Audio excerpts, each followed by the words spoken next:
Je vous propose d'évoluer dans cette crypte vers une salle qui est assez spectaculaire, de par sa forme, de par le monument qui occupe son centre et également de par sa mise en peinture. Et cette salle ici nous montre en fait que nous sommes sous le dôme de la basilique. Alors cette crypte qui est immense sert de fondation à l'église et elle en reprend aussi toutes les dispositions intérieures. La vieille ville est la première partie de la ville qui a véritablement existé en dur, si on peut dire.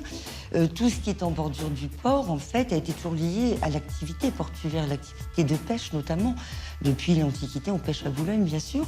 Mais au fond, cette activité économique qui s'est donnée aussi comme sainte patronne, en quelque sorte, la Vierge, a fait que des liens se sont en fait noués entre ces deux aspects de la vie quotidienne d'une même ville.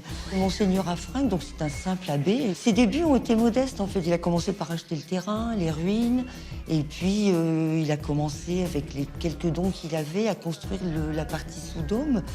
Il pensait d'ailleurs qu'il s'en tiendrait là, faute de moyens.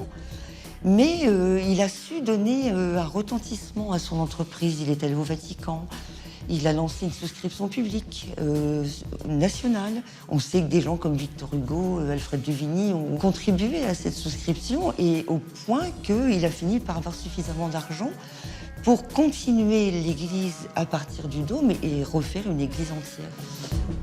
Alors nous voici donc dans cette salle du trésor. Nous avons pris le parti d'exposer toutes les pièces d'orfèvrerie religieuse dont le côté brillant entre en contraste avec les peintures en grisaille, ces peintures noires. Boulogne, avec son culte à Notre-Dame de Boulogne, a été un lieu de pèlerinage très très important. Et Philippe le Bel étant venu à Boulogne, s'était dit que ce serait peut-être bien de créer un pèlerinage à Notre-Dame, mais moins loin qu'à Boulogne-sur-Mer. Il a créé en fait ce qui est devenu Boulogne-sur-Seine et donc Boulogne-Billancourt aujourd'hui, où il existe une église Notre-Dame de Boulogne-sur-Mer.